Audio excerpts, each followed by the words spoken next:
अभी हम BA द्वितीय वर्ष के पेपर मानव भूगोल का अध्ययन कर रहे हैं और मानव भूगोल में हम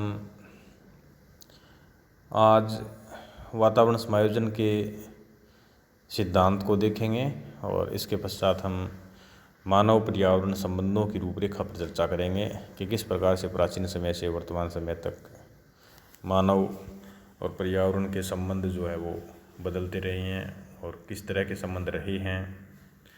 इससे संबंधित विविध प्रकार के जो संप्रदाय हैं, जिनमें कि मुख्यतः जर्मन और फ्रांसीसी संप्रदायों की गणना की जाती है, तो उन्होंने इन संबंधों पर क्या विचार व्यक्त किए हैं, किस प्रकार के संबंध उन्होंने माने हैं, इसके बारे में हम चर्चा करेंगे। तो सबसे पहले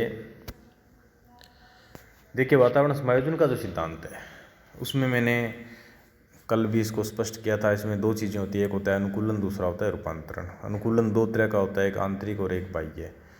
फिर आंतरिक अनुकूलन दो तरह का होता है, एक ऐच्छिक और एक प्राकृतिक।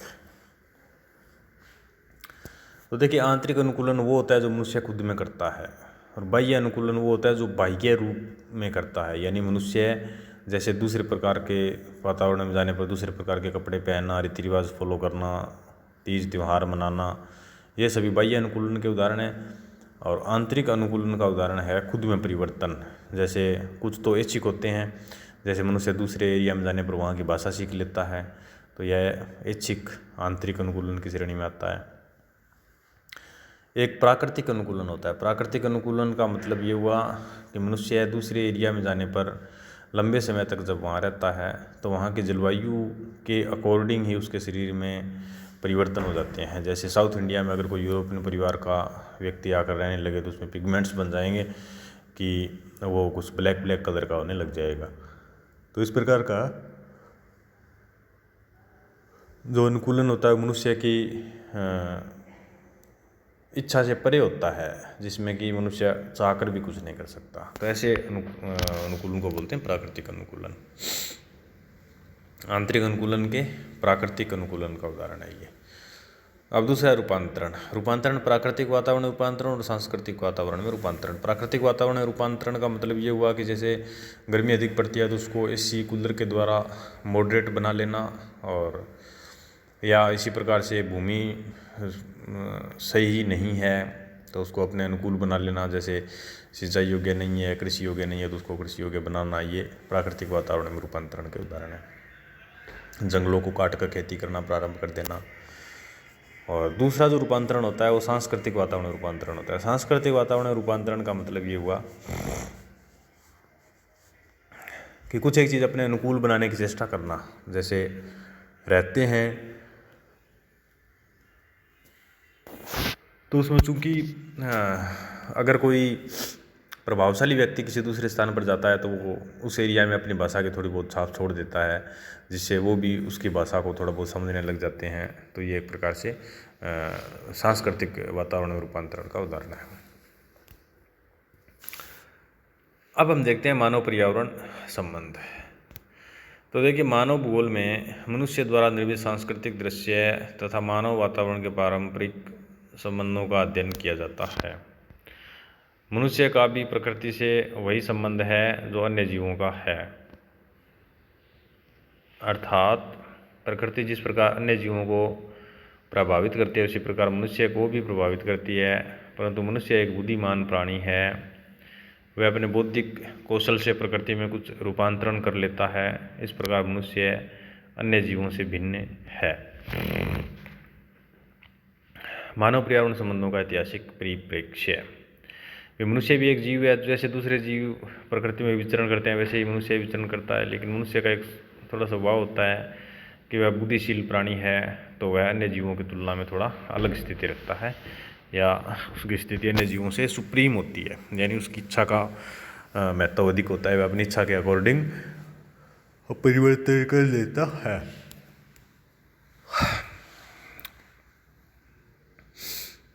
मानव पर्यावरण संबंधों का ऐतिहासिक परिप्रेक्ष्य। प्राग ऐतिहासिक काल में मनुष्यों की सोच आर्थिक नहीं थी, अर्थात वह वस्तुओं के संग्रहण अथवा व्यापार पर ध्यान नहीं देता था। उसकी सोच भोजन प्राप्ति तक सीमित थी। उस समय तक वह प्रकृति का अच्छा मित्र था तथा प्रकृति को कोई नुकसान नहीं पहुंचाता था।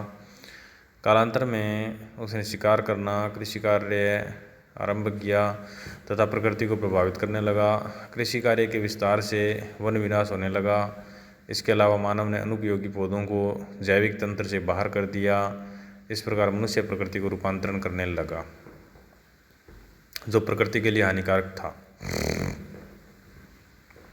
18वीं सदी के आरंभ में औद्योगिकरण की शुरुआत हुई। यह मानव सभ्यता में एक क्रांतिकारी परिवर्तन था। व्यापक स्तर पर खनिजों का दोहन होने लगा, जिससे पर्यावरण को क्षति उठानी पड़ी, जिसके परिणाम भी मनुष्य को भूमंडलीय तपन, जलवायु परिवर्तन, ओजोन क्षयीकरण के रूप में प्राप्त हुए। मानव पर्यावरण संबंधों के बारे में विविध दृष्टिकोण। मानव पर्यावरण के आपसी संबंधों को लेकर कई दृष्टिकोण पनपे, जिनमें 3 उल्लेखनीय है। प्रथम, निश्चयवाद। यह जर्मन विचारधारा थी, जिसमें मानव पर्यावरण को अधिक प्रभावशाली बताया गया है। तदुपरांत फ्रेंच विचारधारा संभववाद का उदय हुआ, जिसने मनुष्य को संभावनाओं का स्वामी बताया तथा प्रकृति को मात्र परामर्शदात्री समझा। इन दोनों विचारधाराओं के बाद एक मध्यम मार्गी विचारधारा नवनिश्चयवाद आई, जिसमें दोनों का सामंजस्य दिखता है। यह अमेरिकन विचारधारा थी, जो ग्रिफ्थ टेलर महोदय ने प्रतिपादित की थी।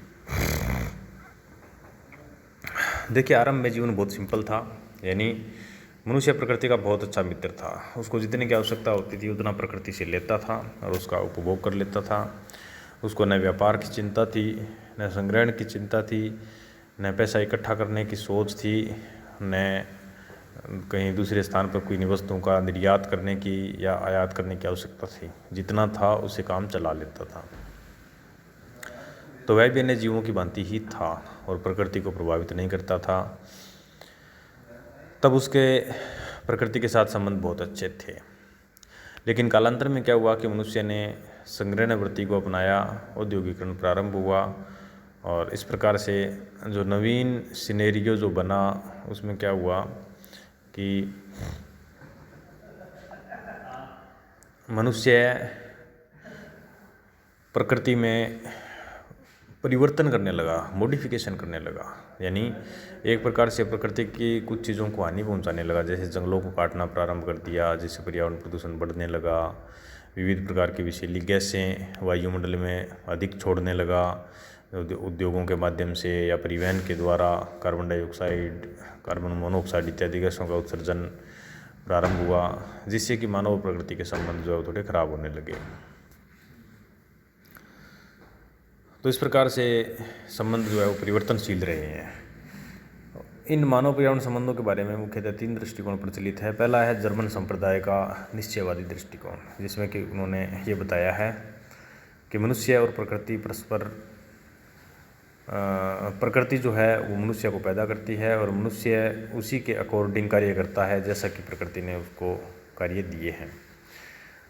यानी मनुष्य अपने कार्य खुद डिसाइड नहीं करता, अपितु प्रकृति निर्धारित करती है कि यह किस प्रकार के कार्य करेगा, खेती करेगा या आखेट करके पेट भरेगा या जीविकोपार्जन की कौन सी क्रिया करेगा, किस तरह से रहेगा, किस तरह के वस्त्र पहनेगा, किस तरह के आवास बनाएगा, ये सभी प्रकृति पर निर्भर करता है, वो मनुष्य के लिए निर्धारित करती है। ऐसा निश्चयवादी दृष्टिकोण या पर्यावरणवादी दृष्टिकोण जर्मन संप्रदाय का मानना है। कालांतर में दूसरी संभववादी विचारधारा आई। उन्होंने ये बताया भी मनुष्य प्रकृति का दास या प्रकृति पर निर्भर नहीं है, अपितु वह संभावनाओं का स्वामी होता है और उसके पास बहुत सारी संभावनाएं होती है, जिनमें से किसी एक को वह चूज कर लेता है। तो यानी इसमें मनुष्य को थोड़ा अधिक प्रभावशाली बताया गया। कालांतर में एक मध्यम मार्गी विचारधारा, जिसका प्रतिपादन एक ऑस्ट्रेलियन भूगोलवेत्ता ग्रिफ्थ टेलर महोदय ने किया, इसको ब्रिटिश अमेरिकी विचारधारा के नाम से भी जाना जाता है, आई, जिसमें यह कहा गया कि न तो प्रकृति ही मनुष्य के संपूर्ण कार्यों का निर्धारण करती है और न ही मनुष्य प्रकृति में बहुत अधिक रूपांतरण कर सकता है। दोनों को ही परस्पर मित्री भाव से रहते हुए पर्यावरण के साथ मनुष्य को सहयोग करना चाहिए और प्रकृति में परिवर्तन उतनी ही सीमा तक करना चाहिए जहाँ तक कि वांछित हो। तो इस प्रकार से एक नवनिश्चयवादी विचारधारा अस्तित्व में आई। सबसे पहले हम देखते हैं निश्चयवाद। मानव पर्यावरण के संबंधों के विषय में सर्वप्रथम निश्चयवाद की विचारधारा आई। यह जर्मन विचारधारा थी। इसके समर्थक विद्वान रेटजेल, रिटर, हम्बोल्ट इत्यादि थे। निश्चयवाद के अनुसार अन्य जीव जंतुओं की भांति मनुष्य को भी प्रकृति के निर्देशों की अनुपालना करनी चाहिए। इस विचारधारा के अनुसार प्रकृति मनुष्यों को एक निश्चित ढांचे में डालती है जिसके अनुसार ही वह कार्य करता है। निश्चयवाद के अनुसार मानव तथा जीवों के जीवन के सभी पहलुओं पर प्राकृतिक प्रभाव पड़ता है। निश्चयवाद के समर्थन में पीटर हेगेट ने लिखा है कि पर्यावरणवाद या निश्चयवाद के अनुसार मुख्य रूप से पृथ्वी तल पर मानव के व्यवहार प्रारूप के निर्धारण में प्राकृतिक वातावरण की प्रमुख भूमिका होती है। प्राचीन ग्रीक विद्वान भी मानव पर पर्यावरण का प्रभाव स्वीकार करते थे। अरस्तु ने पर्यावरणवाद के समर्थन में अपने रचना पॉलिटिक्स में लिखा है कि यूरोप के ठंडे प्रदेशों के निवासी बहादुर होते हैं जबकि एशिया के लोग बुद्धिमान परंतु उत्साही नहीं होते। पर्यावरणवाद या निश्चयवाद का जन्म एवं विकास जर्मनी में हुआ। मानव भूगोल के जनक विद्वान रेटजेल ने इसके विकास में योगदान दिया। रेटजेल के अनुसार प्राकृतिक वातावरण के तत्वों यथा धरातल, जलवायु, वनस्पति आदि में तथा मानव के मध्य जटिल संबंध पाए जाते हैं जिनमें पर्यावरणीय तत्व अधिक प्रभावशाली होते हैं। उनके अनुसार हमारी बुद्धि, संस्कृति एवं सभ्यता की उपलब्धियों की तुलना एक चिड़िया की स्वच्छंद उड़ान से नहीं की जा सकती, अपितु उसकी तुलना एक पेड़ के तने से की जा सकती है जो सदैव जमीन से जुड़ा रहता है। तो यानी निश्चयवादी विचारधारा जो थी इसको पनपाने में जर्मन विद्वानों का अहम योगदान रहा। मुख्य रूप से रेटजेल, रिटर और हम्बोल्ट नामक जो विद्वान थे उन्होंने निश्चयवादी विचारधारा को स्थापित करने का कार्य किया। और इन विद्वानों ने जैसे उदाहरण दिए, जैसे प्राचीन ग्रीक विद्वानों ने भी ऐसे उदाहरण दिए हैं जिसमें अरस्तु लिखता है अपनी पॉलिटिक्स में कि यूरोप के ठंडे प्रदेशों के निवासी बहादुर होते हैं जबकि एशिया के लोग बुद्धिमान परंतु उत्साही नहीं होते।